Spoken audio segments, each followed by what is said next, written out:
August 26th, 17. You have read this strange and terrific story, Margaret, and do you not feel your blood congeal with horror, like that which even now curdles mine? Sometimes, seized with sudden agony, he could not continue his tale. At others his voice broken, yet piercing, uttered with difficulty the words so replete with anguish. His fine and lovely eyes were now lighted up with indignation, now subdued to downcast sorrow and quenched in infinite wretchedness. Sometimes he commanded his countenance and tones, and related the most horrible incidents with a tranquil voice, suppressing every mark of agitation. Then, like a volcano bursting forth, his face would suddenly change to an expression of the wildest rage as he shrieked out imprecations on his persecutor. His tale is connected and told with an appearance of the simplest truth. Yet I own to you that the letters of Felix and Safie, which he showed me, and the apparition of the monster seen from our ship, brought to me a greater conviction of the truth of his narrative than his asseverations, however earnest and connected. Such a monster has, then, really existence. I cannot doubt it, yet I am lost in surprise and admiration. Sometimes I endeavored to gain from Frankstein the particulars of his creature's formation, but on this point he was impenetrable. "Are you mad, my friend?" said he. "Or whither does your senseless curiosity lead you? Would you also create for yourself and the world a demoniacal enemy? Peace, peace! Learn my miseries and do not seek to increase your own." Frankstein discovered that I made notes concerning his history. He asked to see them, and then himself corrected and augmented them in many places, but principally in giving the life and spirit to the conversations he held with his enemy. "Since you have preserved my narration," said you at he, "I would not that a mutilated one should go down to posterity." Thus has a week passed away, while I have listened to the strangest tale that ever imagination formed. My thoughts and every feeling of my soul have been drunk up by the interest for my guest, which this tale and his own elevated and gentle manners have created. I wish to soothe him, yet can I counsel one so infinitely miserable, so destitute of every hope of consolation, to live? Oh no, the only joy that he can now know will be when he composes his shattered spirit to peace and death. Yet he enjoys one comfort, the offspring of solitude and delirium. He believes that when in dreams he holds converse with his friends, and derives from that communion consolation for his miseries or excitements to his vengeance, that they are not the creations of his fancy, but the beings themselves who visit him from the regions of a remote world. This faith gives a solemnity to his reveries that render them to me almost as imposing and interesting as truth. Our conversations are not always confined to his own history and misfortunes. On every point of general literature he displays unbounded knowledge and a quick and piercing apprehension. His eloquence is forcible and touching, nor can I hear him when he relates a pathetic incident or endeavors to move the passions of pity or love without tears.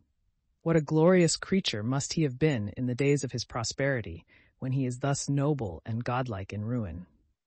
He seems to feel his own worth and the greatness of his fall. "When younger," said he, "I believed myself destined for some great enterprise. My feelings are profound, but I possessed a coolness of judgment that fitted me for illustrious achievements.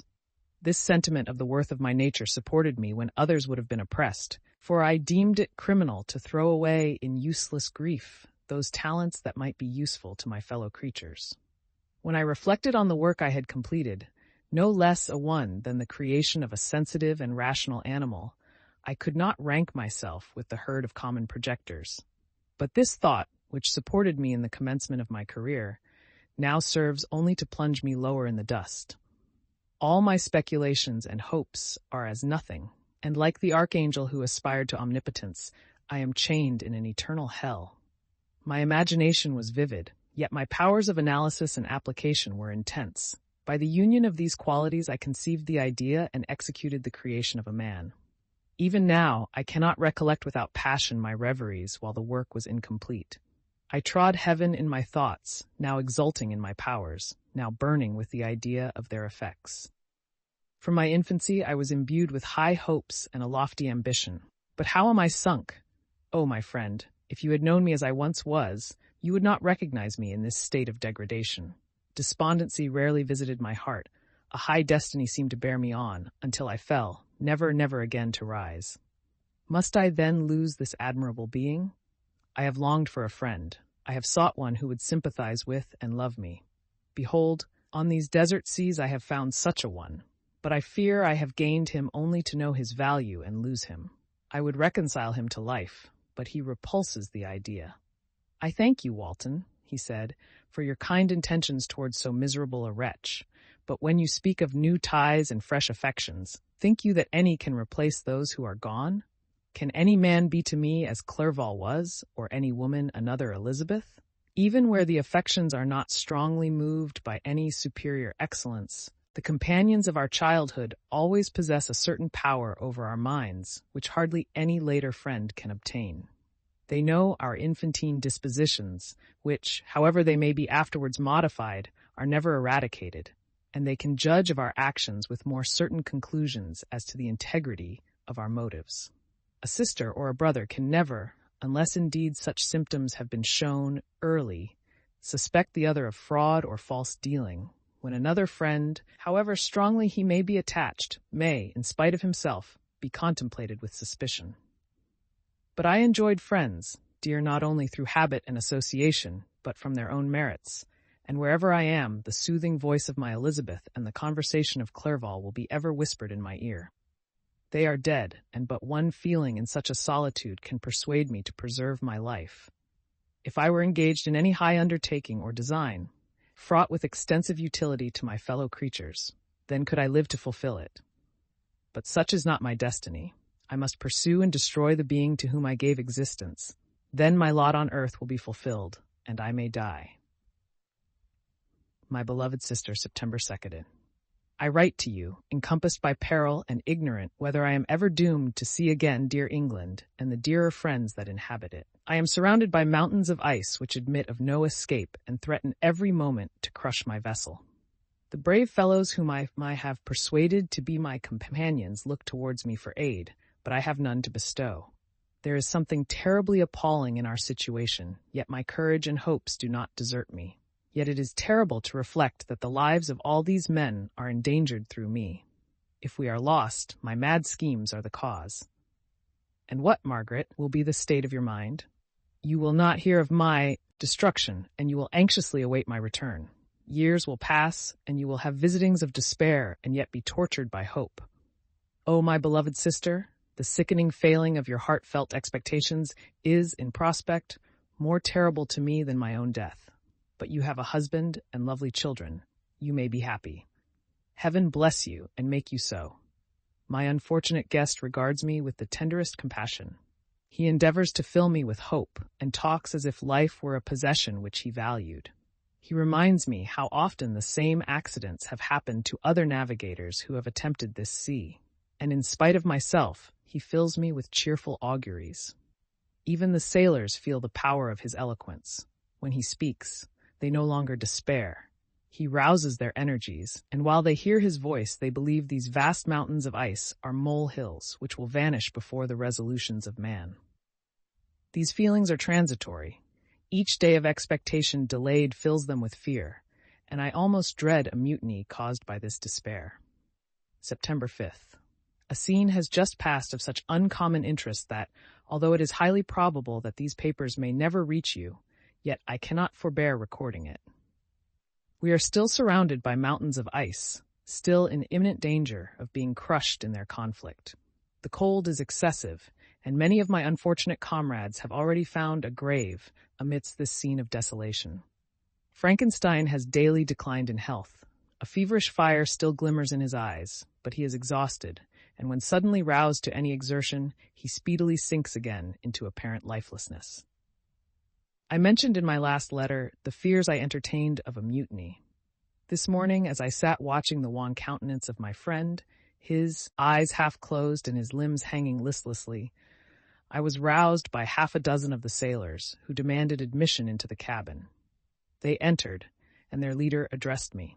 He told me that he and his companions had been chosen by the other sailors to come in deputation to me to make me a requisition, which in justice I could not refuse. We were immured in ice and should probably never escape, but they feared that if, as was possible, The ice should dissipate and a free passage be opened. I should be rash enough to continue my voyage and lead them into fresh dangers, after they might happily have surmounted this. They insisted, therefore, that I should engage with a solemn promise that if the vessel should be freed, I would instantly direct my course southwards. This speech troubled me. I had not despaired, nor had I yet conceived the idea of returning if set free. Yet could I, in justice, or even in possibility, refuse this demand? I hesitated before I answered, when Frankstein, who had at first been silent, and indeed appeared hardly to have force enough to attend, now roused himself. His eyes sparkled and his cheeks flushed with momentary vigor. Turning towards the men, he said, "What do you mean? What do you demand of your captain? Are you, then, so easily turned from your design? Did you not call this a glorious expedition? And wherefore was it glorious? Not because the way was smooth and placid as a southern sea, but because it was full of dangers and terror. Because at every new incident your fortitude was to be called forth and your courage exhibited, because danger and death surrounded it, and these you were to brave and overcome. For this was it an honorable undertaking. You were hereafter to be hailed as the benefactors of your species, your names adored as belonging to brave men, who encountered death for honor and the benefit of mankind. And now, behold, with the first imagination of danger, or if you will, the first mighty and terrific trial of your courage, you shrink away and are content to be handed down as men who had not strength enough to endure cold and peril. And so, poor souls, they were chilly and returned to their warm firesides. Why? That requires not this preparation. Ye need not have come thus far and dragged your captain to the shame of a defeat merely to prove yourselves cowards. Oh, be men, or be more than men. Be steady to your purposes and firm as a rock. This ice is not made of such stuff as your hearts may be. It is mutable and cannot withstand you if you say that it shall not. Do not return to your families with the stigma of disgrace marked on your brows. Return as heroes who have fought and conquered, and who know not what it is to turn their backs on the foe." He spoke this with a voice so modulated to the different feelings expressed in his speech, with an eye so full of lofty design and heroism, that can you wonder that these men were moved? They looked at one another and were unable to reply. I spoke. I told them to retire and consider of what had been said, that I would not lead them farther north if they strenuously desired the contrary, but that I hoped that, with reflection, their courage would return. They retired, and I turned towards my friend, but he was sunk in languor and almost deprived of life. How all this will terminate, I know not, but I had rather die than return shamefully, my purpose unfulfilled. Yet I fear such will be my fate. The men, unsupported by ideas of glory and honor, can never willingly continue to endure their present hardships. September 7th. The die is cast. I have consented to return, if we are not destroyed. Thus are my hopes blasted by cowardice and indecision. I come back ignorant and disappointed. It requires more philosophy than I possess to bear this injustice with patience. September 12th. It is past. I am returning to England. I have lost my hopes of utility and glory. I have lost my friend. But I will endeavor to detail these bitter circumstances to you, my dear sister, and while I am wafted towards England and towards you, I will not despond. September 9th. The ice began to move, and roarings like thunder were heard at a distance as the islands split and cracked in every direction. We were in the most imminent peril, but as we could only remain passive, my chief attention was occupied by my unfortunate guest, whose illness increased in such a degree that he was entirely confined to his bed. The ice cracked behind us and was driven with force towards the north. A breeze sprang from the west, and on the 11th the passage towards the south became perfectly free. When the sailors saw this and that their return to their native country was apparently assured, a shout of tumultuous joy broke from them, loud and long continued. Frankstein, who was dozing, awoke and asked the cause of the tumult. "They shout," I said, "because they will soon return to England." "Do you, then, really return?" "Alas, yes, I cannot withstand their demands. I cannot lead them unwillingly to danger, and I must return." "Do so, if you will, but I will not. You may give up your purpose, but mine is assigned to me by heaven, and I dare not. I am weak, but surely the spirits who assist my vengeance will endow me with sufficient strength." Saying this, he endeavored to spring from the bed, but the exertion was too great for him. He fell back and fainted. It was long before he was restored, and I often thought that life was entirely extinct. At length he opened his eyes. He breathed with difficulty and was unable to speak. The surgeon gave him a composing draught and ordered us to leave him undisturbed. In the meantime, he told me that my friend had certainly not many hours to live. His sentence was pronounced, and I could only grieve and be patient. I sat by his bed, watching him. His eyes were closed, and I thought he slept. But presently he called to me in a feeble voice, and bidding me come near, said, "Alas, the strength I relied on is gone. I feel that I shall soon die, and he, my enemy and persecutor, may still be in being. Think not, Walton, that in the last moments of my existence I feel that burning hatred and ardent desire of revenge I once expressed, but I feel myself justified in desiring the death of my adversary. During these last days I have been occupied in examining my past conduct, nor do I find it blamable. In a fit of enthusiastic madness I created a rational creature, and was bound towards him to assure, as far as was in my power, his happiness and well-being. This was my duty, but there was another still paramount to that. My duties towards the beings of my own species had greater claims to my attention because they included a greater proportion of happiness or misery. Urged by this view, I refused, and I did right in refusing, to create a companion for the first creature.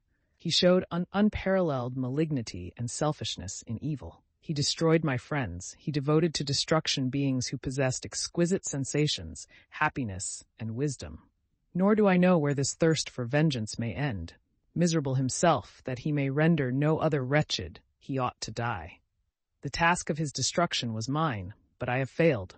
When actuated by selfish and vicious motives, I asked you to undertake my unfinished work, and I renew this request now, when I am only induced by reason and virtue.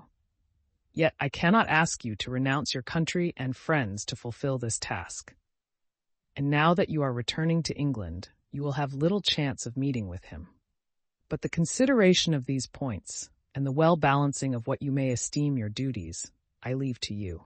My judgment and ideas are already disturbed by the near approach of death. I dare not ask you to do what I think right, for I may still be misled by passion. That he should live to be an instrument of mischief disturbs me. In other respects, this hour, when I momentarily expect my release, is the only happy one which I have enjoyed for several years. The forms of the beloved dead flit before me, and I hasten to their arms. Farewell, Walton. Seek happiness in tranquility and avoid ambition, even if it be only the apparently innocent one of distinguishing yourself in science and discoveries. Yet why do I say this? I have myself been blasted in these hopes, yet another may succeed. His voice became fainter as he spoke, and at length, exhausted by his effort, he sank into silence. About half an hour afterwards, he attempted again to speak, but was unable. He pressed my hand feebly, and his eyes closed forever, while the irradiation of a gentle smile passed away from his lips. Margaret, what comment can I make on the untimely extinction of this glorious spirit? What can I say that will enable you to understand the depth of my sorrow? All that I should express would be inadequate and feeble. My tears flow, my mind is overshadowed by a cloud of disappointment. But I journey towards England, and I may there find consolation. I am interrupted. What do these sounds portend? It is midnight, the breeze blows fairly, and the watch on deck scarcely stir. Again there is a sound as of a human voice, but hoarser. It comes from the cabin where the remains of Frankstein still lie. I must arise and examine. Good night, my sister. Great God, what a scene has just taken place! I am yet dizzy with the remembrance of it. I hardly know whether I shall have the power to detail it, yet the tale which I have recorded would be incomplete without this final and wonderful catastrophe. I entered the cabin where lay the remains of my ill-fated and admirable friend. Over him hung a form which I cannot find words to describe, gigantic in stature, yet uncouth and distorted in its proportions. As he hung over the coffin, his face was concealed by long locks of ragged hair. But one vast hand was extended, in color and apparent texture like that of a mummy. When he heard the sound of my approach, he ceased to utter exclamations of grief and horror, and sprung towards the window. Never did I behold a vision so horrible as his face, of such loathsome yet appalling hideousness.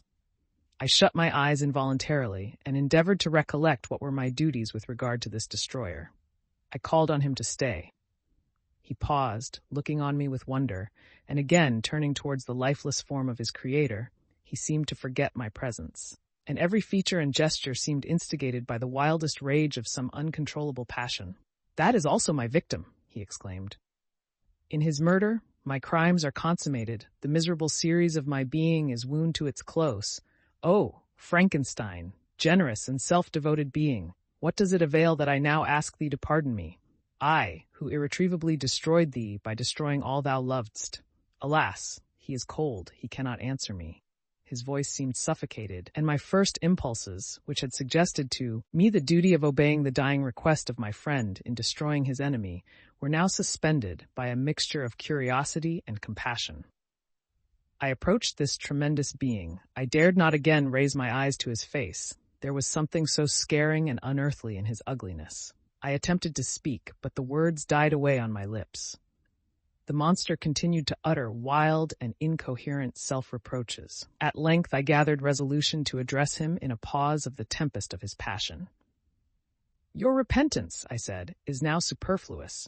If you had listened to the voice of conscience and heeded the stings of remorse before you had urged your diabolical vengeance to this extremity, Frankstein would yet have lived." "And do you dream?"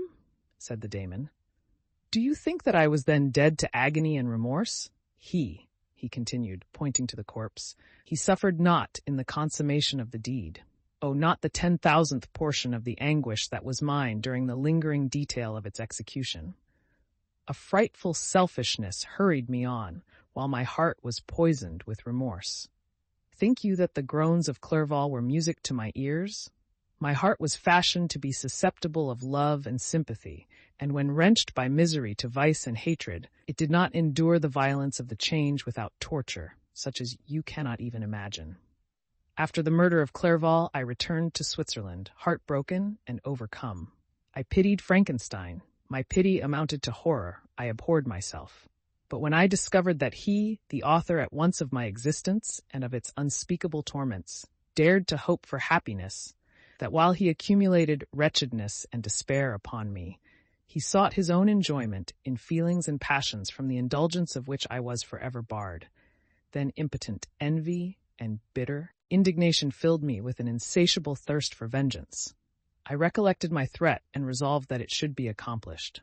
I knew that I was preparing for myself a deadly torture, but I was the slave, not the master, of an impulse which I detested yet could not disobey. Yet when she died, nay, then I was not miserable. I had cast off all feeling, subdued all anguish, to riot in the excess of my despair. Evil thenceforth became my good. Urged thus far, I had no choice but to adapt my nature to an element which I had willingly chosen.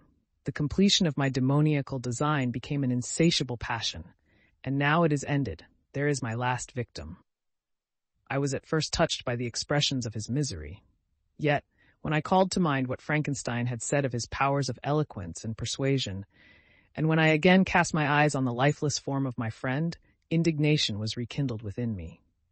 "Wretch," I said, "it is well that you come here to whine over the desolation that you have made. You throw a torch into a pile of buildings, and when they are consumed, you sit among the ruins and lament the fall. Hypocritical fiend! If he whom you mourn still lived, still would he be the object, again would he become the prey of your accursed vengeance. It is not pity that you feel. You lament only because the victim of your malignity is withdrawn from your power." "Oh, it is not thus, interrupted the being. "Yet such must be the impression conveyed to you by what appears to be the purport of my actions. Yet I seek not a fellow feeling in my misery. No sympathy may I ever find. When I first sought it, it was the love of virtue, the feelings of happiness and affection with which my whole being overflowed, that I wished to be participated. But now that virtue has become to me a shadow, and that happiness and affection are turned into bitter and loathing despair, in what should I seek for sympathy? I am content to suffer alone, while my sufferings shall endure.